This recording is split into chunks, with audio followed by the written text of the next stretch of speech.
નમસ્કાર વિદ્યાર્થી મિત્રો, આપણે સ્વાધ્યાયનો 1.25મો દાખલો ગણીએ, જેની રકમ છે 0.50 મોલ Na2CO3 એટલે કે સોડિયમ કાર્બોનેટ અને 0.50 મોલર Na2CO3 કેવી રીતે જુદા પડે છે.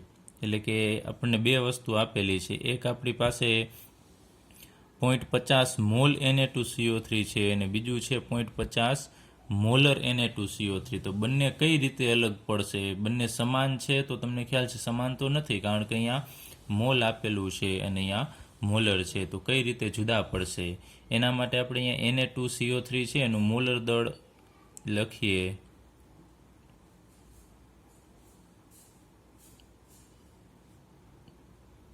તો તમે સોડિયમનું 23 એટલે 2 સોડિયમનું 46 થશે, ત્યારબાદ કાર્બનનું 12 અને 1 ઓક્સિજનનું 16, એવા 3 ઓક્સિજન છે તો 16 તરીને 48, એ બધાનો સરવાળો કરશો એટલે તમને 106 ગ્રામ પ્રતિ મોલ મળશે. હવે આપણે 0.50 મોલ Na2CO3 છે એના ઉપરથી આપણે એનું દળ ગણીએ કે 0.50 મોલ Na2CO3 ની અંદર કેટલા ગ્રામ Na2CO3 હોય. એટલે આપણે મોલ ઉપરથી એનું દળ ગણીએ. એટલે Na2CO3 ના મોલ બરાબર એનું સૂત્ર છે દળના છેદમાં મોલર દળ. તો આપણે દળને કરતા બનાવીએ, કારણ કે દળ મેળવવું છે. તો અહીંયા આપણે લખીએ Na2CO3 નું દળ. જો અહીંયા આપણે લખીએ છીએ Na2CO3 ના મોલ, તો અહીંયા Na2CO3 નું જ દળ હોય અને અહીંયા Na2CO3 નું જ મોલર દળ હશે. તો દળને કરતા બનાવીએ એટલે અહીંયા આ બંનેનો ગુણાકાર થશે મોલ ગુણ્યા મોલર દળ. ચલો, મોલ આપણી પાસે કેટલા છે Na2CO3 ના? તો 0.50 એને ગુણ્યા મોલર દળ. હવે Na2CO3 નું મોલર દળ 106 ગ્રામ પ્રતિ મોલ છે. ચાલો એ બંનેનો આપણે ગુણાકાર કરીએ એટલે આપણને જવાબ મળે છે 53 ગ્રામ. તો એનો મતલબ કે 0.50 મોલ Na2CO3 એટલે કેટલા ગ્રામ થશે? 53 ગ્રામ થાય. તો અહીંયા આપણે લખીએ 0.50 મોલ Na2CO3 એટલે 53 ગ્રામ Na2CO3. ચલો, આટલા મોલ Na2CO3 નો મતલબ થશે કે 53 ગ્રામ Na2CO3 છે. હવે આપણને કહેવામાં આવે કે તમારી પાસે 0.50 મોલ Na2CO3 છે, તો એનો મતલબ એવો થશે કે આપણી પાસે 0.50 મોલ Na2CO3 એટલે 53 ગ્રામ સોડિયમ કાર્બોનેટ આપણી પાસે છે, હાજર છે એટલું. હવે 0.50 મોલ અહીંયા મોલર Na2CO3 એટલે શું? તો આપણે આગળ ઉપર ભણી ગયા છીએ. ચલો અહીંયા લખીએ 0.50 મોલર Na2CO3 એટલે, હવે જેટલા મોલર હોય એ તમને ખ્યાલ છે એટલે આપણે મોલ ગણીએ છીએ. એટલે 0.50 મોલ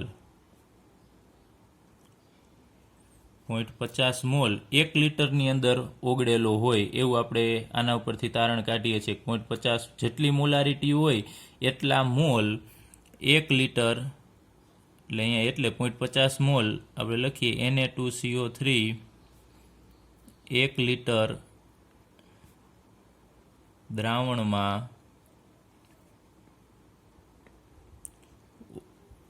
ઓગળેલ હશે. ચલો, આટલો ઓગળેલો હશે એવો અર્થ 0.50 મોલર Na2CO3 નો થશે. તો અહીંયા 0.50 મોલ એટલે આપણે અહીંયા મેળવ્યું કે Na2CO3 ના મોલ 0.50 મોલ એટલે 53 ગ્રામ. તો આપણે લખી શકીએ અહીંયા 0.50 મોલર, ફરીથી લખવું હોય તો લખી શકાય કે 0.50 મોલર Na2CO3 એટલે 0.50 મોલની જગ્યાએ આપણે શું મૂકી શકીએ? 53 ગ્રામ. 53 ગ્રામ Na2CO3 1 લીટર દ્રાવણમાં ઓગળેલ હશે.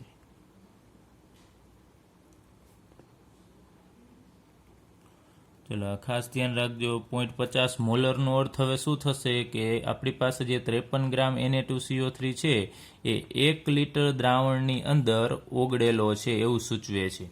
એટલે આ બંનેનો અર્થ અલગ થશે. 0.50 મોલ એટલે માત્ર આપણી પાસે સોડિયમ કાર્બોનેટ જ છે, અને 0.50 મોલર Na2CO3 એટલે 0.50 મોલ એ 1 લિટર દ્રાવણની અંદર ઓગળેલો છે એવું સૂચવે છે. બીજી રીતે આપણે કહેવું હોય તો કહી શકાય કે 0.50 મોલ Na2CO3 છે તો મોલ શું દર્શાવે છે? તો પદાર્થનો જથ્થો દર્શાવે છે. તો અહીં આપણે કહી શકીએ કે આ 0.50 મોલ Na2CO3 છે એ માત્ર Na2CO3 નો જથ્થો દર્શાવે છે, જ્યારે 0.50 મોલર, તો મોલર છે તમને ખબર છે દ્રાવણની સાંદ્રતાનો એકમ છે. તો અહીંયા કહી શકીએ 0.50 મોલર Na2CO3 છે એ દ્રાવણની સાંદ્રતા સૂચવે છે. આ દ્રાવણ છે અને એની સાંદ્રતા આપેલી છે, જ્યારે આ માત્ર પદાર્થ છે અને એનો અહીંયા આપણને જથ્થો આપેલો છે. અને બીજી રીતે આપણે અહીંયા કહી શકાય, ફરીથી જોઈએ કે 0.50 મોલ Na2CO3 એટલે માત્ર 53 ગ્રામ Na2CO3, અને 0.50 મોલર Na2CO3 એટલે 53 ગ્રામ Na2CO3 1 લિટર દ્રાવણમાં ઓગળેલ હશે એવો એનો અર્થ થશે. ચલો હવે આપણે સ્વાધ્યાયનો 1.26મો દાખલો ગણીએ, જેની રકમ છે જો ડાયહાઇડ્રોજન વાયુના 10 કદ ડાય ઓક્સિજન વાયુના 5 કદ સાથે પ્રક્રિયા કરે તો પાણીની બાષ્પનું કેટલું કદ ઉત્પન્ન થશે? એટલે કે હાઇડ્રોજન અને ઓક્સિજન બંને ભેગા મળી અને પાણી બનાવશે તો એ પાણીની બાષ્પ છે એનું કેટલું કદ છે ઉત્પન્ન થશે. તો આપણે આગળ ઉપર રાસાયણિક સંયોગીકરણના નિયમ ભણી ગયા. એમાંનો એક નિયમ હતો ગેલ્યુસેકનો,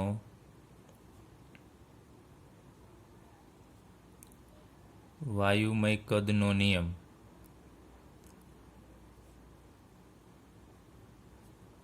એના આધારે અહીંયા આપણે આ દાખલો ગણીશું. તો આપણે ત્યાં આગળ ઉપર અભ્યાસ કર્યો હતો કે H2 ગેસ એ O2 ગેસ સાથે પ્રક્રિયા કરશે અને એમાંથી આપણને પાણી આપે છે H2O ગેસ. પરંતુ આ પ્રક્રિયા બેલેન્સ નથી. એ પ્રક્રિયાને બેલેન્સ કરવા અહીંયા આપણે 2 વડે ગુણવું પડશે અને અહીંયા 2 વડે આપણે ગુણવું પડશે. એટલે કે આગળ 2 ગુણીએ છીએ, તત્વયોગ મિતીય ગુણાંક છે. તો ત્યાં આપણે વાત કરી હતી, તમને ખ્યાલ હોય તો અહીંયા આપણે 100 ml લઈ શકાય કે અહીંયા જો આપણી પાસે 100 ml હોય હાઇડ્રોજન તો સામે 50 ml ઓક્સિજનની જરૂર પડે છે, અને અહીંયા 100 ml પાણીની આ H2O ગેસ એટલે પાણીની બાષ્પ છે, આ પાણીની બાષ્પ ઉત્પન્ન થશે. એટલે કે 100 ml હાઇડ્રોજનની જરૂર પડે ત્યારે સામે 50 ml એટલે કે એના કરતાં અડધા કદની જરૂર પડે છે ઓક્સિજનની. અને H2O કેટલો ઉત્પન્ન થાય છે? તો જેટલો હાઇડ્રોજન છે એટલો સામે H2O એની બાષ્પ છે પાણીની બાષ્પ ઉત્પન્ન થશે. તો અહીંયા આપણે કહી શકાય કે આગળ અહીંયા કેટલા મોલ છે? તો તમે જુઓ છો H2Oના 2 મોલ છે. તો આપણે અહીંયા કહી શકાય કે 2 કદ જો આપણી પાસે હાઇડ્રોજન હોય અને અહીંયા ઓક્સિજનની આગળ અહીંયા 1 મોલ છે તો આપણે કહી શકાય એનું 1 કદ. તો 2 કદ હાઇડ્રોજન અને 1 કદ ઓક્સિજન ભેગા મળી અને અહીંયા આપણને 2 મોલ H2O આપે છે. એટલે કે અહીંયા આપણે કદની ગણતરી કરીએ તો 2 કદ થશે. એટલે કે 2 કદ હાઇડ્રોજન 1 કદ ઓક્સિજન સાથે સંયોજાય 2 કદ H2O પાણીની બાષ્પ આપે છે. હવે આપણે રકમમાં કીધું છે કે ડાયહાઇડ્રોજન વાયુનું 10 કદ અને ડાય ઓક્સિજન વાયુનું 5 કદ. તો આપણે એ લખી શકીએ કે જો ડાયહાઇડ્રોજન વાયુ છે એનું આપણે અહીંયા 10 કદ લઈએ. હવે તમે અહીંયા જુઓ છો ઉપર આ જે પ્રક્રિયા છે એ મુજબ તમે જોશો તો 2 કદ જેટલો હાઇડ્રોજનનું જેટલું કદ છે એના કરતાં અડધા કદ ઓક્સિજનની જરૂર પડે છે. અને પાણી કેટલું બનશે? તો જેટલું હાઇડ્રોજનનું કદ છે ને એટલું જ પાણી બને છે. તો હવે અહીંયા 10 કદ આપણે H2 આપણે લીધા હોય તો ઓક્સિજન કેટલો જોશે? તો તમને ખ્યાલ છે અહીંયા હાઇડ્રોજન છે એના કરતાં અડધો, તો અહીંયા 5 કદ ઓક્સિજનની જરૂર પડશે. અને H2O કેટલા બનશે? તો જેટલો હાઇડ્રોજન હોય એટલા બનશે. તો અહીંયા 10 કદ છે તો અહીંયા 10 કદ પાણીની બાષ્પ છે બનશે. તો અહીંયા આપણને કીધું છે ડાયહાઇડ્રોજન 10 કદ લેવાના, એ આપણે અહીંયા લીધા છે. અને ડાય ઓક્સિજન વાયુના 5 કદ લેવાના છે. એ બંને પ્રક્રિયા કરશે તો અહીંયા આપણને પાણીની બાષ્પ છે એ કેટલી મળશે આપણે મેળવવાનું આપણને કીધું હતું તો આપણને મળી ગયું છે 10 કદ પાણીની બાષ્પ મળે.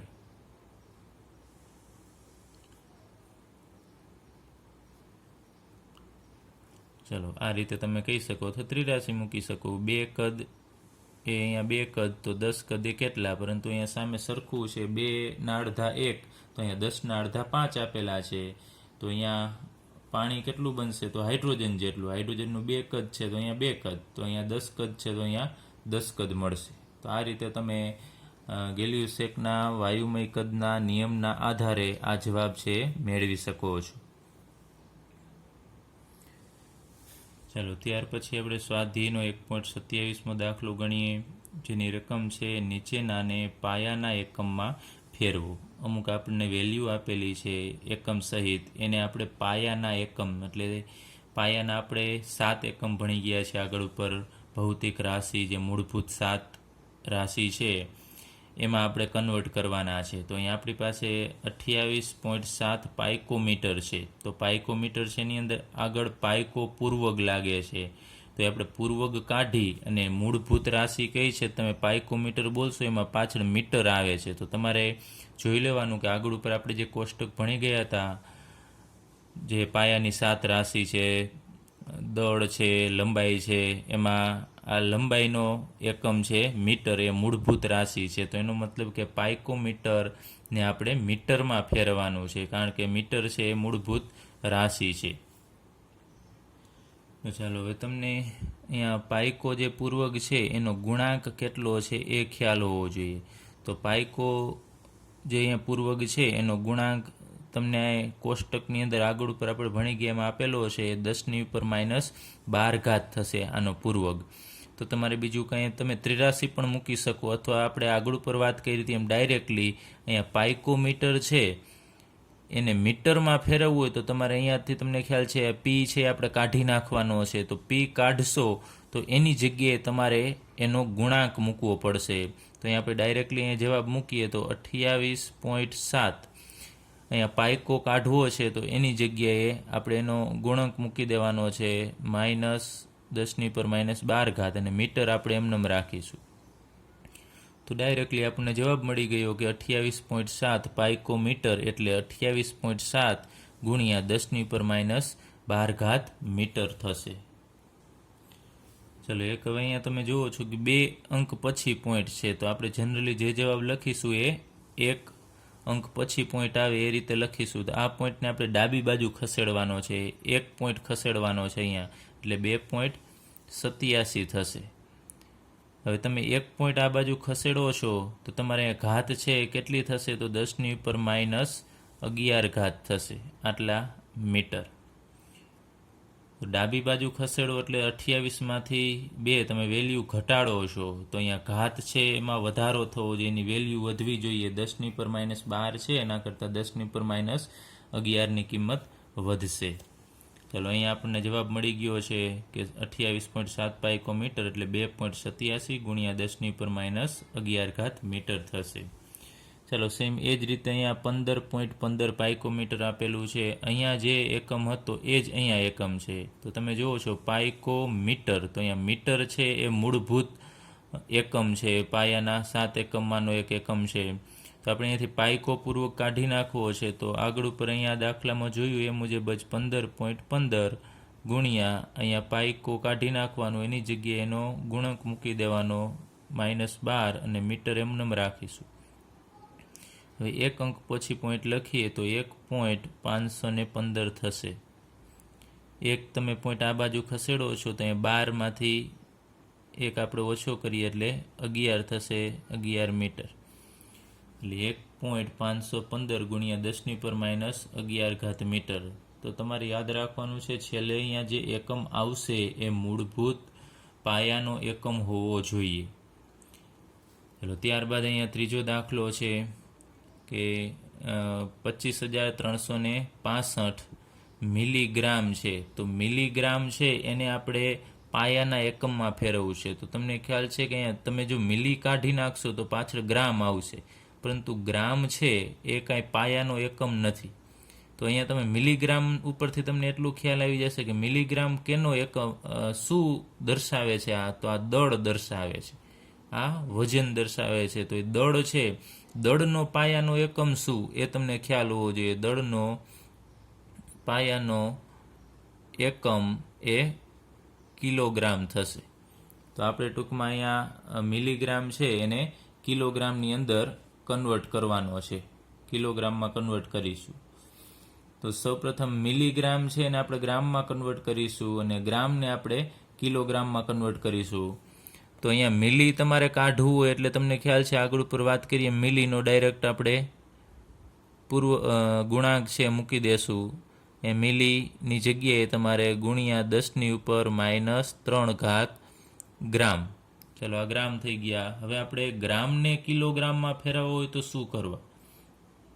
ગ્રામ છે એને ફરીથી કિલોગ્રામમાં ફેરવવા માટે તમારે 1000 વડે ભાગવા પડશે.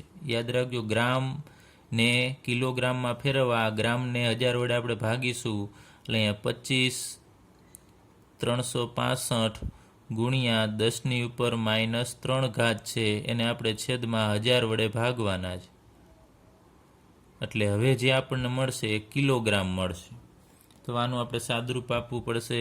તમે બંને રીતે અહીંયા કહી શકો 10⁻³ છે અને નીચે લઈ આવો તો પ્લસ થશે, અથવા આને ઉપર લઈ જાઓ તમે તો આ 1000 છે ને આપણે 10⁻³ જ ગણી શકીએ. ચાલો 25,365 ગુણ્યા 10⁻³ હવે અહીંયા 1000ને આપણે 10⁻³ વડે દર્શાવી શકીએ. એ ઉપર જશે એટલે 10⁻³ થશે.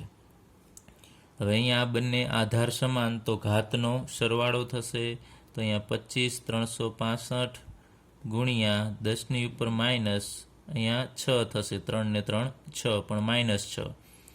ચાલો એ જ રીતે હવે આપણે પોઈન્ટ આ જગ્યાએ છે અહીંયા એને આપણે અહીંયા એક અંક પછી લઈ આવીએ તો 1 2 3 4 4 એટલે અહીંયા થશે 2.5365.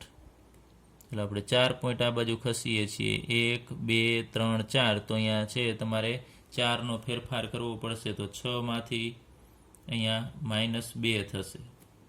ફરીથી 1 2 3 ને 4 પોઈન્ટ આપણે ખસીએ છીએ તો અહીંયા તમારે +4 કરવા પડશે. એટલે +4 કરશો એટલે એનો જવાબ -2 આવશે. એટલે આ જે જવાબ મળ્યો એ આપણને કિલોગ્રામમાં મળશે. તો એનો મતલબ કે 25,365 મિલીગ્રામ એટલે 2.5365 ગુણ્યા 10⁻² કિલોગ્રામ થશે. ચલો હવે આપણે એક અહીંયા ફરીથી જોઈએ કે આ જે વેલ્યુ છે એમાં તમે પોઈન્ટ ખસેડો છો તો ઘણા બધાને પ્રોબ્લેમ થાય છે કે -12 કરવા કે -12માંથી -11 કરવા કે -13 કરવા. તો એનો આપણે એક સિમ્પલ રસ્તો જોઈ લઈએ. એની હિન્ટ અહીંયા આપણે જોઈએ તો અહીંયા તમારે જોવાનું છે કે અહીંયા 28.7. તો 28.7માંથી આપણે એક પોઈન્ટ આ બાજુ ખસેડીએ છીએ તો અહીંયા 2 પોઈન્ટ થશે. એટલે કે પોઈન્ટ તમે ખસેડશો આ બાજુ તો 28માંથી હવે પોઈન્ટ ખસેડ્યા બાદ અહીંયા કેટલા થઈ જાય છે? 2.87. મીન્સ કે 28માંથી આપણે અહીંયા 2 કરીએ છીએ. તો તમે આની કિંમત જુઓ છો કે અહીંયા 28માંથી 2 થયા તો શું થશે? અહીંયા કિંમતમાં ઘટાડો થશે, ઘટે છે કિંમત. તો તમારે શું કરવાનું છે? અહીંયા કિંમત ઘટે તો સામે ઘાતની વેલ્યુ વધારવાની છે, એટલું જ જોવાનું છે. 28 છે એમાંથી 2 એટલે અહીંયા તમે ઘટાડો કર્યો, કિંમત છે ઘટે છે. તો સામે ઘાતમાં વધારો, કેટલો વધારો કરવાનો? તો અહીંયા તમે કેટલા પોઈન્ટ આ બાજુ ખસેડો છો? તો અહીંયાથી આપણે એક જ પોઈન્ટ ખસેડીએ છીએ તો 1નો વધારો કરવાનો. એટલે અહીંયા તમે આની વેલ્યુમાં ઘટાડો કરશો તો ઘાત છે એ ઘાતમાં તમારે સામે એટલો વધારો કરવાનો છે. તો તમે જુઓ છો વધારો મીન્સ કે આપણે પ્લસ કરવાના. તો અહીંયા 28.7 આપણે એમનેમ રાખીએ અત્યારે. ચાલો એમાંથી અહીંયા આપણે એક પોઈન્ટ ખસેડીએ છીએ તો આમ લખીએ ત્યારે 2.87. ત્યારબાદ અહીંયા 28.7માંથી આપણે 2.87 કર્યા એટલે ઘટાડો કરીએ છીએ 28માંથી 2. તો ઘાત છે એમાં વધારો કરવાનો, જેટલા પોઈન્ટ આપણે ખસ્યા એટલો વધારો કરવાનો. તો 10⁻12 છે એમાં તમારે વધારો કરવાનો છે. એક પોઈન્ટ ખસ્યા એટલે વધારો એટલે પ્લસ યાદ રાખવાનું, +1 કરવાના. તો અહીંયા -12 + 1, તો એનો જવાબ તમને ખ્યાલ છે 2.87 ગુણ્યા 10⁻11 આવશે. ચાલો, એ જ જવાબ અહીંયા આપણને મળી ગયો છે. સેમ એ જ મુજબ તમે અહીંયા જુઓ છો કે 15.15 છે, તો 15માંથી આ બાજુ પોઈન્ટ ખસેડશો એટલે 1 થશે, તો 15માંથી 1 એટલે ઘટાડો કર્યો તમે. ઘટાડો કરશો તો ઘાતમાં જેટલા પોઈન્ટ ખસેડો તમે એટલા પ્લસ કરવાના છે અહીંયા. તો અહીંયા આપણે એ જ મુજબ તમે હવે આપણે અહીંયા લખતા નથી આ રીતે. -12 છે તો અહીંયા તમે ઘટાડો કરો છો, ઘાતમાં વધારો મીન્સ કે +1 કરવાનું થશે, તો અહીંયા તમને -11 મળશે. સેમ એ જ રીતે જો એનાથી વિરુદ્ધ હોય કે જો અહીંયા વધારો થતો હોય તો ઘાતમાં ઘટાડો કરવાનો વિરુદ્ધ. અહીંયા એક જ આપણે જોઈ લઈએ. અહીંયા શું થાય છે તો 25,365 છે એને ગુણ્યા 10⁻6 છે, તો એમાંથી આપણે પોઈન્ટ અહીંયા લઈ આવીએ છીએ 2 પછી. તો અહીંયા તમે જુઓ છો 25,365 છે, એમાંથી આપણે અહીંયા 2 વેલ્યુ કરીએ છીએ એટલે વેલ્યુ આની ઘટે છે. તો તમે જુઓ છો ઘટાડો થાય છે, તો ઘાતમાં શું કરવાનો થશે સામે વધારો. તો અહીંયા આપણે લખીએ તો આ છે એનું અહીંયા દર્શાવીએ છીએ આપણે 25365 × 10⁻6 છે. એમાં આપણે અહીંયા લઈ આવો છે પોઈન્ટ 2 પોઈન્ટ અહીંયા 5365. તો હવે શું કરવાનું છે, તમે કેટલા પોઈન્ટ ખસેડો છો તો અહીંયા 1 2 3 ને 4, તો 10⁻6 4 પોઈન્ટ ખસેડો છો, પરંતુ કિંમત મોટી છે એમાંથી તમે નાની કરો છો. તો નાની કિંમત થતી હોય ઘાતમાં વધારો કરવાનો, એટલે વધારો 4નો કરવો પડશે, એટલે +4 લખવાના તમારે. તો -6 + 4 એનો તમે સરવાળો કરશો એટલે 2.5365 ગુણ્યા 10⁻2 આવશે. હવે એનાથી વિરુદ્ધ માનો કે આપણી પાસે આ વેલ્યુ છે 2.5365 ગુણ્યા 10⁻2, એમાંથી આપણે પોઈન્ટ આ બાજુ ખસેડવો છે, એટલે કે આ મૂળ રકમ પાછી આપણે માનો કે લઈ આવી છે. તો આ પોઈન્ટને આપણે 5 પછી જવા દેવા છે, તો અહીંયા 25,365 થશે.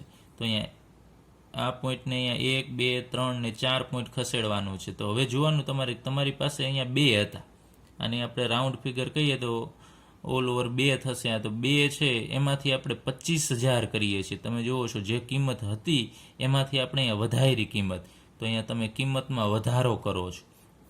તો ઘાતમાં શું કરવાનો તમારે એટલો ઘટાડો. તો અહીંયા ગુણ્યા 10⁻2 હતી પોઈન્ટ તમે અહીંયાથી ખસેડો છો, તો આ જગ્યાએ 4 પોઈન્ટ આપણે ખસેડ્યા કહેવાય અહીંયા. તો ઘાતમાં ઘટાડો એટલે માઇનસ તમારે યાદ રાખવાનું, -4 મૂકવાના અહીંયા. તો હવે -2 અને -4 એનો તમે સરવાળો કરશો એટલે તમને જવાબ મળશે 10⁻6. યાદ રાખજો, જો ઘાતમાં વધારો એટલે યાદ રાખવાનું કે +1 જેટલા સ્ટેપ ખસો છો એટલા પ્લસ કરીને અહીંયા ઘાતમાં એડ કરવાના. અને અહીંયા તમે જો વેલ્યુ વધારતા હોય તો ઘાત ઘટાડવી પડશે. ઘટાડવા મીન્સ કે અહીંયા તમારે માઇનસ મૂકવાના એટલે તમને જવાબ છે ઇઝીલી મળી જશે.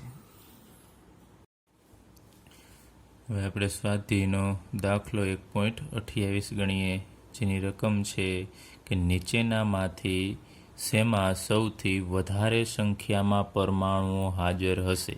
એટલે કે પરમાણુઓની સંખ્યા આપણે ગણવાની છે કે કેટલા પરમાણુ હાજર છે. તો પહેલું આપણને આપેલું છે 1 ગ્રામ આપણી પાસે AU એટલે કે ગોલ્ડ, જેને આપણે સોનું કહીએ છીએ. 1 ગ્રામ સોનું છે, એનો ટુકડો છે આપણી પાસે, એની અંદર કેટલા AU એટલે ગોલ્ડ સોનુંના પરમાણુ હાજર હશે. ત્યારબાદ 1 ગ્રામ સોડિયમ છે, તો એની અંદર કેટલા સોડિયમના પરમાણુ હશે. 1 ગ્રામ લિથિયમ આપેલો છે, સોલિડ અવસ્થામાં છે આ બધું, તો એની અંદર કેટલા લિથિયમના પરમાણુ હાજર હશે. અને 1 ગ્રામ ક્લોરિન Cl2 ગેસ સ્વરૂપમાં આપેલો છે વાયુમય અવસ્થામાં. તો દરેકમાં રહેલ પરમાણુની સંખ્યા કેટલી છે એ આપણે મેળવવાની છે. તેના માટે આપણે સૌ પ્રથમ જ્યારે પણ તમને કોઈ પણ અણુની સંખ્યા અથવા તો પરમાણુની સંખ્યા મેળવવાનું કહે ત્યારે યાદ રાખજો, જો તમને દળ આપેલું હોય તો દળ ઉપરથી તમારે સૌ પ્રથમ મોલ મેળવવાના, અને મોલ ઉપરથી તમે અણુની સંખ્યા અથવા તો પરમાણુની સંખ્યા છે મેળવી શકો છો. આ ક્રમ છે, યાદ રાખજો. જ્યારે સંખ્યા મેળવવાની થાય ત્યારે દળ ઉપરથી મોલ મેળવવાનું થશે, મોલ ઉપરથી અણુ અને પછી અણુઓ ઉપરથી પરમાણુ, અથવા જો ડાયરેક્ટ તમને કોઈ પણ પરમાણુવાળો હોય તો મોલ ઉપરથી ડાયરેક્ટ પરમાણુ પણ મળી જશે. હવે પરમાણુય દળ આપણને અહીંયા આપેલા નથી પણ આપણે લખેલા છે.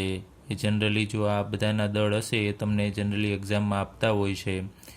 1 ગ્રામ AU 197 એટોમિક માસ યુનિટ અથવા તો યુનિફાઈડ માસ, સોડિયમ 23, લિથિયમ 7 અને ક્લોરિન છે 35.5 આપેલું છે. તો સૌપ્રથમ આપણે દરેકના મોલ ગણીએ કે આપણી પાસે અહીંયા 1 ગ્રામ AU છે એના મોલ સોલિડ અવસ્થામાં છે એના મોલ કેટલા થશે? તો મોલ બરાબર તમને ખ્યાલ છે દળના છેદમાં મોલર દળ થશે.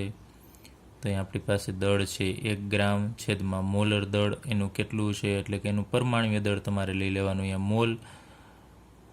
મોલર દળ માટે તમારે શું કરવાનું? પરમાણુય દળ જે આપેલું છે 197 એ ગ્રામ તરીકે લઈ લેવાનું છે.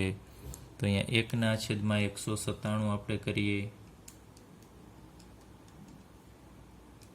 એટલે આપણને જવાબ મળે છે 0.005076 આટલા મોલ મળે છે આપણને. કેના મોલ મળે છે? તો AUના. ચાલો ત્યારબાદ એવી જ રીતે આપણે દરેકના મોલ, કેમ કે દળ ઉપરથી મોલ મેળવવાના છે, તો આપણે બીજા મોલ મેળવીએ. 1 ગ્રામ સોડિયમ માટેના મોલ, તો એનું પણ સૂત્ર હવે અહીં આપણે આપેલું છે એટલે ડાયરેક્ટ બધું દરેક જગ્યાએ સૂત્ર નથી લખતા. દળના છેદમાં મોલર દળ, સોડિયમનું દળ કેટલું છે? તો 1 ગ્રામ. તો 1 છેદમાં સોડિયમનું મોલર દળ એટલે અહીંયા પરમાણુય દળ લેશું એટલે 1 છેદમાં 23 આવશે.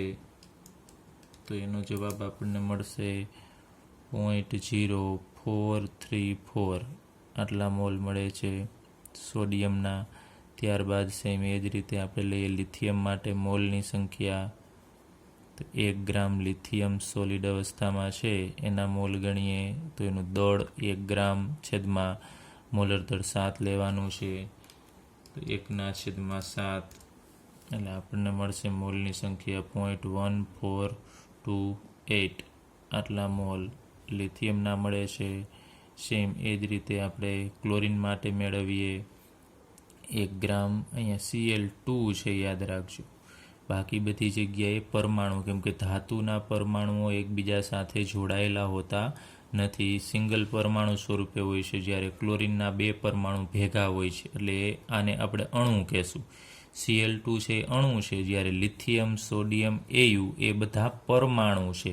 કેમ કે એકલા છે, તમે અહીંયા જુઓ છો AU એકલો છે તો પરમાણુ, એ સોડિયમ એકલો છે પરમાણુ, લિથિયમ એકલો છે પરમાણુ, પરંતુ અહીંયા 2 ક્લોરિન ભેગા છે તો અહીંયા ક્લોરિન સંયુક્તપણે ભેગા હોવાથી આપણે આને અણુ કહેશું અને બાકીના બધા આ પરમાણુ છે. તો અહીંયા આપણે મોલ બરાબર દળ એનું 1 થશે. હવે ક્લોરિનનું મોલર દળ મૂકવાનું છે, તો 1 ક્લોરિનનું 35.5 છે, તો એ બી એના ઉપરથી આપણે મેળવીએ Cl2 માટે એનું મોલર દળ થશે એના ડબલ કરવાના તમારે 35.5 એટલે 71 થશે, 71 ગ્રામ પ્રતિ મોલ. તો અહીંયા આપણે 71 મૂકીશું, એનો ભાગાકાર કરીએ 1/71 એટલે આપણને મળે છે 0.01408 આટલા મોલ મળે છે. આટલા મોલ Cl2 અહીંયા આપણે લખીએ છીએ. અહીંયા એ જ રીતે આટલા મોલ અહીંયા લિથિયમ, આટલા મોલ સોડિયમ ને આટલા મોલ AU મળે છે. પરંતુ યાદ રાખજો આ અણુ છે અને આ દરેક પરમાણુ છે. હવે આપણે મોલ ઉપરથી અણુની સંખ્યા અથવા પરમાણુની મળશે એ કઈ રીતે? જો તમને જે તે વસ્તુ આપેલી છે એ કયા સ્વરૂપમાં છે, તો અહીંયા કોઈ પણ ધાતુ છે એ સિંગલ સ્વરૂપે હોય છે એટલે આ બધા પરમાણુ ગણવાના તમારે. તો મોલ છે એના ઉપરથી ડાયરેક્ટ તમને અહીંયા અણુની જગ્યાએ પરમાણુ મળશે. ત્યાં આપણે હવે લખીએ કે 1 મોલ છે એની તમને ખ્યાલ છે 1 મોલ બરાબર કેટલા થશે? એવોગેડ્રો આંક જેટલા. 1 મોલ બરાબર 6.022 × 10^23 AU થાય. જો આપણી પાસે 1 મોલ AU હોય તો 6.022 × 10^23 પરમાણુ AUના થશે. તો આપણી પાસે કેટલા છે અહીંયા? 0.005076 આટલા મોલ હોય તો કેટલા પરમાણુ થશે, તે બંનેનો આપણે ગુણાકાર કરવાનો છે. હવે તમે ગુણાકાર કરો અથવા તો આપણે માત્ર પરમાણુઓ શેમાં વધારે છે એ જ કીધું છે, કેટલા છે એ કીધું નથી. તો અહીંયા તમે ડાયરેક્ટલી મોલ ઉપરથી પણ ગણતરી કરી શકો છો કે જેના મોલ વધારે એમાં રહેલા પરમાણુની સંખ્યા વધારે છે, એવું આપણે જનરલી કહી શકાય. છતાં પણ આપણે આ એક પોઈન્ટ લઈ લઈએ, એક મોલ છે એમાં આટલા પરમાણુ, પણ અહીંયા જો તમને જે તે સંયોજન પરમાણુ સ્વરૂપે આપેલું હોય તો જ અહીંયા પરમાણુ લેવાના, નહીંતર અહીંયા અણુ કહેવાનું. જેમ આપણે કીધું મોલ ઉપરથી અણુ મળે, અહીંયા આપણને ડાયરેક્ટલી અણુ મળશે કેમ કે એ સંયોજન અણુ સ્વરૂપે છે, અહીંયા પરમાણુ સ્વરૂપે છે. તો આ બંનેનો આપણે ગુણાકાર કરીએ. 0.05076 ઇન્ટુ 6.022 આપણને મળે છે 0.03056 ઇન્ટુ 10⁻23. હવે એક અંક પછી આપણે અહીંયા પોઈન્ટ લઈ આવવો છે, તમારે 2 પોઈન્ટ ખસેડવાના છે. 3.056 ઇન્ટુ 10⁻². આપણે આગળ ઉપર વાત કરી એમ આ વેલ્યુ છે નાની છે, નાનામાંથી તમે મોટી વેલ્યુ કરો છો. જોવો છો નાનામાંથી મોટી વેલ્યુ છે તો ઘાત છે એમાં તમારે શું કરવાનું થશે, ઘટાડો કરવાનો થશે. તો અહીંયા જે અથવા તો આપણે જે અહીંયા તમે વધારો કરો છો તો અહીંયા ઘટાડો કરવાનો છે. કેટલો ઘટાડો કરીશું તો અહીંયા 1 અને 2, તો 10ની ઉપર અહીંયા 23 છે, એમાંથી તમારે 2 ઘટાડી નાખવાનું એટલે અહીંયા 21 થશે. આટલા એયુના પરમાણુ હાજર હશે. ચલો આપણને આ મળી ગયું. એ જ રીતે તમારે સોડિયમ માટે મેળવવાના અહીંયા 1 મોલમાં બધામાં આ તો ત્રિરાશિ છે એ સેમ જ આવશે. તમારે 1 મોલ એટલે 6.022, પણ અહીંયા પરમાણુ છે પરમાણુ લખવાના. એ જ રીતે લિથિયમમાં પરમાણુ, પણ અહીંયા ક્લોરીનમાં શું આવશે તો એમાં અણુ આવે છે. હવે આપણે ડાયરેક્ટલી તમે હવે આ મોલ છે એને ગુણ્યા, બીજું કંઈ જ નથી કરતા, આપણે જે મોલ મળ્યા એને ગુણ્યા 6.022 કરશો એટલે તમને આ પરમાણુની સંખ્યા મળશે. તો આપણે લખીએ, ડાયરેક્ટલી કરીએ મોલ ગુણ્યા 0.0434 આટલા મોલ ગુણ્યા 6.022 ગુણ્યા 10⁻23 એ બંનેનો ગુણાકાર કરીએ તો 0.0434 ઇન્ટુ 6.022 એટલે અહીંયા આપણને મળશે 0.261 ઇન્ટુ 10⁻23. આને પોઈન્ટ ખસેડો એટલે 2.61 ગુણ્યા 10⁻22 થશે. કેના પરમાણુ તો સોડિયમના પરમાણુ.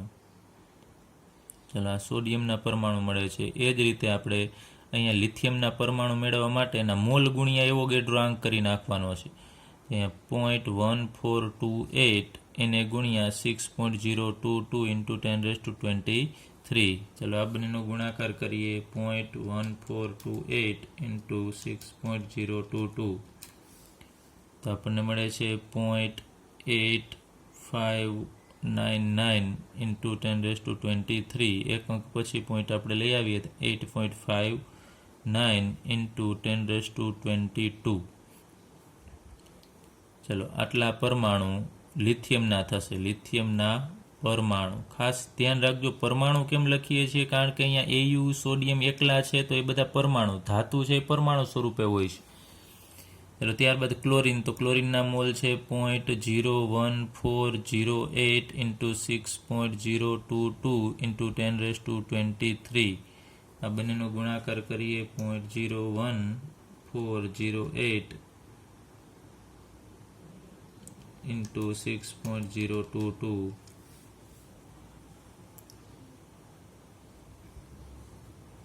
એને ગુણ્યા 10⁻23. તો ચાલો અહીંયા આપણે 1 અને 2 પોઈન્ટ ખસેડવાના છે એટલે 8.47 ગુણ્યા 10⁻21 થશે. આ જે તમને મળશે એ પરમાણુ નહીં મળે, કારણ કે અહીંયા ક્લોરીન છે એ અણુ સ્વરૂપે હશે એટલે Cl2ના અણુ થશે, પરંતુ આપણને પરમાણુ કીધા છે. તો તમે જુઓ છો કે અહીંયા Cl2ના અણુ. હવે એક અણુની અંદર કેટલા પરમાણુ હોય, તો અહીંયા તમે જુઓ છો Cl2 આ અણુ છે, એ અણુની અંદર પરમાણુ કેટલા છે એટલે ક્લોરીન કેટલા છે તો 2. તો આ એક અણુની અંદર એક અણુમાં 2 Clના પરમાણુ હશે. ક્લોરીનના પરમાણુ. તો હવે આપણે અણુમાંથી પરમાણુ મેળવવા છે. 83 મૂકી શકો તમે કે એક ક્લોરીનના અણુમાં 2 પરમાણુ, તો આટલા અણુમાં કેટલા, અથવા તમે ડાયરેક્ટલી અહીંયા ગુણી શકો છો કે એક ક્લોરીનના અણુમાં 2 પરમાણુ છે, તો હવે ડાયરેક્ટ આપણે અહીંયા લખીએ 8.47 ગુણ્યા 10⁻21 ગુણ્યા 2. હવે જે તમને મળશે એ Clના પરમાણુ મળશે, કારણ કે એક અણુની અંદર 2 છે, તો આપણને એને 2 વડે ગુણશો એટલે ડાયરેક્ટ પરમાણુ મળશે. આનો ગુણાકાર કરીએ 8.47 ગુણ્યા 2 એટલે 16.94 ગુણ્યા 10⁻21. ચલો આને આપણે એક અંક પછી લઈ આવીએ તો ગુણ્યા 10⁻22 થશે. 1.694 ગુણ્યા 10⁻22 Clના પરમાણુ. ચાલો હવે આપણે દરેકના પરમાણુ છે તમારે જોઈ લેવાના કેના પરમાણુ વધારે છે. તો પહેલાં તો સૌ પ્રથમ તમારે ઘાત જોવાની, જેની ઘાત પ્લસમાં વધારે હોય ને એની વેલ્યુ વધારે હશે. તો અહીંયા 21 છે, જ્યારે અહીંયા 22, 22, 22. તો આ 21 છે એનો મતલબ કે એમાં તો પરમાણુ બધાથી ઓછા જ કહેવાય, કારણ કે ઘાત ઓછી એનો મતલબ કે પાછળ એક 0 ઓછો આવશે આ બધા કરતાં. તો આ 3ની કમ્પેરિઝન કરવાની, એમાંય તમારે ઘાત જોવાની છે. ઘાત જેની વધારે છે ને એની અંદર પરમાણુની સંખ્યા વધારે. તો અહીંયા તમે 10⁻22, અહીંયા 10⁻22, અહીંયા 10⁻22. હવે ઘાત સમાન છે ને તો તમારે આગળની વેલ્યુ જોવાની. અહીંયા 2.61, અહીંયા 8.59 અને અહીંયા 1.694. એમાં વધુ કેમાં છે તો તમે જુઓ છો લિથિયમમાં વધારે છે. તો અહીંયા આપણે કહેશું 1 ગ્રામ લિથિયમમાં સૌથી વધારે પરમાણુ હશે. ચલો આ રીતે તમે દાખલો ગણી શકો છો. દળ ઉપરથી મોલ અને મોલ ઉપરથી તમે અણુ પણ મેળવી શકો ને પરમાણુ. જો આ રીતે આ ત્રણેય પરમાણુ સ્વરૂપમાં છે તો ડાયરેક્ટલી તમને મોલ ઉપરથી પરમાણુ આ ત્રણેયના મળે છે. જ્યારે અહીંયા એ અણુ સ્વરૂપે છે તો મોલ ઉપરથી પહેલાં અણુ મળશે અને પછી અણુ ઉપરથી આપણે પરમાણુ છે મેળવવા પડશે. ચલો હવે આપણે ત્યાર પછીનો દાખલો ગણીએ. એક દ્રાવણ જેમાં ઇથેનોલના મોલ અંશ 0.40 આપેલા છે. ઇથેનોલ છે એનો મોલ અંશ આપેલો છે આપણને 0.40 છે. તો તે દ્રાવણમાં ઇથેનોલની પાણીમાં મોલારિટી ગણવાની છે આપણે. એટલે મોલ અંશ આપેલા છે ઇથેનોલના, એના ઉપરથી આપણે એ દ્રાવણમાં એ ઇથેનોલની મોલારિટી ગણવાનું છે. એટલે કે દ્રાવક તરીકે અહીંયા પાણી છે અને બીજું કીધું છે પાણીની ઘનતા 1 છે એમ ધારો, એટલે કે 1 ગ્રામ પ્રતિ ml. જેટલા ml હોય એટલા જ ગ્રામ પાણીનું વજન થશે. તો આપણે અહીંયા લખીએ કે મોલારિટીનો અર્થ શું થશે, તો 1 લિટર દ્રાવણમાં ઓગળેલ દ્રાવ્યના, હવે અહીંયા દ્રાવ્ય તરીકે કોણ છે તો અહીંયા ઇથેનોલ છે. દ્રાવ્યના મોલની સંખ્યાને મોલારિટી કહેવાય.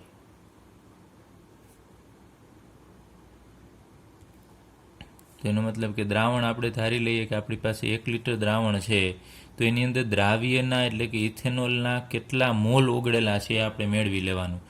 તો જો 1 લિટરની અંદર 1 મોલ ઓગળેલો હોય તો મોલારિટી 1 થશે. આપણે આવું આગળ ઉપર મોલારિટીના ટોપિકમાં ભણી ગયા છીએ કે 1 લિટરની અંદર જેટલા મોલ દ્રાવ્યના ઓગળેલા હોય એટલી એની મોલારિટી થાય. તો અહીંયા દ્રાવ્યના એટલે કે ઇથેનોલના મોલની સંખ્યા આપણે ગણવાની થશે કે ઇથેનોલના મોલ કેટલા છે એ મળી જશે, એ એની મોલારિટી થશે. તો અહીંયા આપણી પાસે દ્રાવણ 1 લિટર છે, તો એની અંદર આપણે પાણી છે એના મોલ પણ ગણવા પડશે, કારણ કે મોલ અંશ આપેલા છે. અહીંયા આપેલું શું છે એ સૌ પ્રથમ લખી નાખીએ. તો ઇથેનોલના મોલ અંશ છે 0.40. તો મોલ અંશને આપણે x વડે દર્શાવીએ અને ઇથેનોલ એટલે C2H5OH. ઇથેનોલનું અણુસૂત્ર થશે C2H5OH. એ આપેલા છે આપણને 0.40.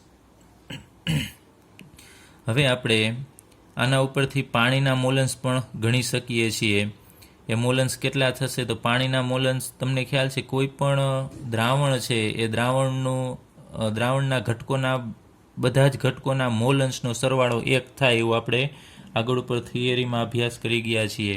અહીં આપણે લખીએ x mall H2O plus x mall C2H5OH બરાબર 1 થશે. 1 થાય, કારણ કે દ્રાવણમાંના બધા ઘટકોના મોલન્સનો સરવાળો 1. તો અહીં XH2O શું દર્શાવે છે? પાણીના મોલન્સ. અને XC2H5OH શું દર્શાવે છે? ઇથેનોલના મોલન્સ દર્શાવે છે. આપણે પાણીના મોલન્સ મેળવવા હોય તો XH2O બરાબર અહીંયા 1 માઇનસ XC2H5OH, એટલે કે 1માંથી આપણે ઇથેનોલના મોલન્સ બાદ કરી દેવાના. તો એના મોલન્સ છે 0.040. આપણે બાદ કરીએ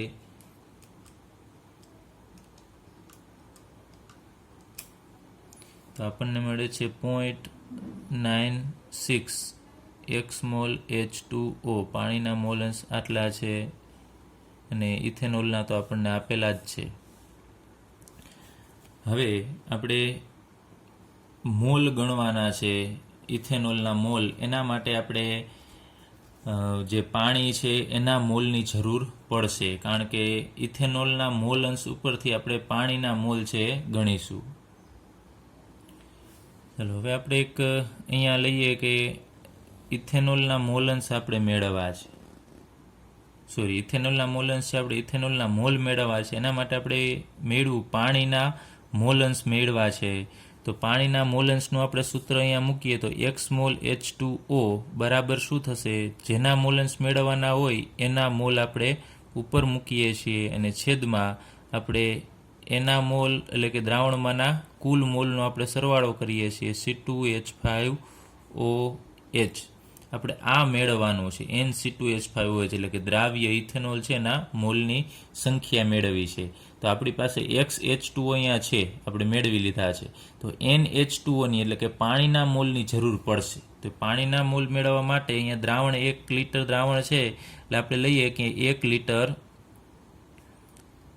પાણીના મોલ બરાબર શું થશે? તો 1 લિટર પાણી હોય, પાણીની ઘનતા આપણને 1 આપેલી છે. ઘનતા 1 હોવાથી આપણે એમ કહી શકાય કે 1 લિટર પાણી એટલે કેટલું થશે?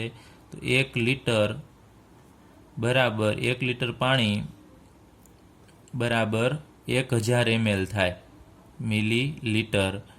અને જેટલા ml હોય એટલા જ ગ્રામ થશે, આટલા ગ્રામ પાણી થશે. 1 લિટર પાણી એટલે 1000 ml અથવા તો કહી શકાય 1000 ગ્રામ પાણી, કારણ કે પાણીની ઘનતા 1 છે. ઘનતાના સૂત્રમાં તમે મૂકશો તો જેટલા ml હોય એટલા જ તમને ગ્રામ મળશે. તો અહીં આપણી પાસે 1000 ગ્રામ પાણી છે. તો હવે આપણે એના ઉપરથી મેળવીએ પાણી, એટલે કે NH2O, એટલે કે પાણીના મોલ સૂચવે છે. આ N એટલે મોલ, H2O એટલે પાણી. પાણીના મોલ બરાબર શું થશે? દળના છેદમાં મોલર દળ. ચાલો દળ કેટલું છે? તો અહીંયા 1000 ગ્રામ છેદમાં મોલર દળ. તો H2Oનું મોલર દળ આપણે ગણી લેવાનું. હવે તમને ખ્યાલ જ હશે 18 છે, એનો ભાગાકાર કરશો એટલે આપણને જવાબ મળશે 55.55. એટલે કે NH2O પાણીના મોલ 55.55 મળે છે. એની કિંમત આપણે અહીંયા મૂકીએ. હવે XH2O છે એની વેલ્યુ છે અહીંયા 0.96 બરાબર પાણીના મોલની જગ્યાએ 55.55 મૂકીએ છેદમાં અહીંયા પણ NH2O છે એટલે 55.55 પ્લસ NC2H5OH એ આપણે મેળવવાનું છે.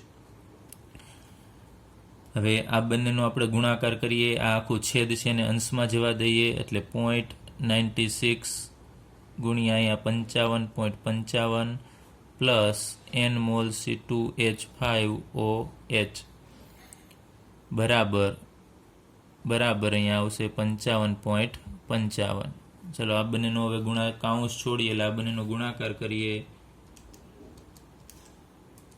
એટલે આપણને જવાબ મળે છે આ બંનેનો ગુણાકાર કરતા 53.328 પ્લસ આ બંનેનો ગુણાકાર કરશો એટલે આપણને અહીંયા 0.96 NC2H5OH મળશે બરાબર 55.55.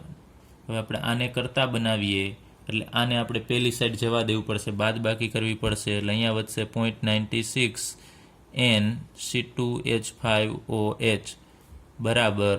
હવે 55.55 છે એમાંથી આ બાદ કરી નાખવાનું થશે, માઇનસ અહીંયા 53.328. એટલે આપણને જવાબ મળે છે 2.222.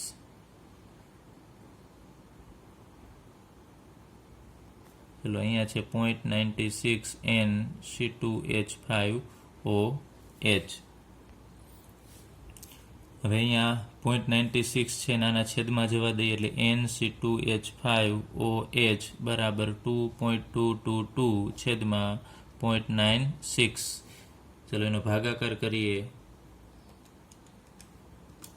એટલે આપણને મળે છે જવાબ 2.314. આટલા મોલ મળ્યા.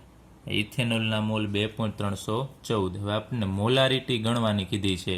તેનું આપણે મોલારિટીનું સૂત્ર મૂકીએ. મોલારિટી એટલે તો મોલારિટી બરાબર દ્રાવ્યના મોલ, એટલે કે અહીંયા આપણે ડાયરેક્ટ દ્રાવ્ય ઇથેનોલ છે તો ચાલો એમને શબ્દ સ્વરૂપે લખીએ, દ્રાવ્યના મોલ છેદમાં દ્રાવણનું કદ લીટરમાં. હવે મોલારિટી દ્રાવ્યના મોલ, એટલે દ્રાવ્ય અહીંયા ઇથેનોલ છે એના મોલ મળી ગયા છે 2.314 છેદમાં દ્રાવણનું કદ. તો આપણે લીધું હતું અહીંયા દ્રાવણ શરૂઆતમાં 1 લીટર દ્રાવણ એ આપણે ધારી લીધું હતું, તો અહીંયા બરાબર અહીંયા 1 લીટર એટલે તમને જવાબ મળશે 2.314 જ, એટલે કે જેટલા મોલ હોય એટલી જ એની મોલારિટી મળશે. તો આ દ્રાવણની મોલારિટી બરાબર 2.314 મોલર થશે.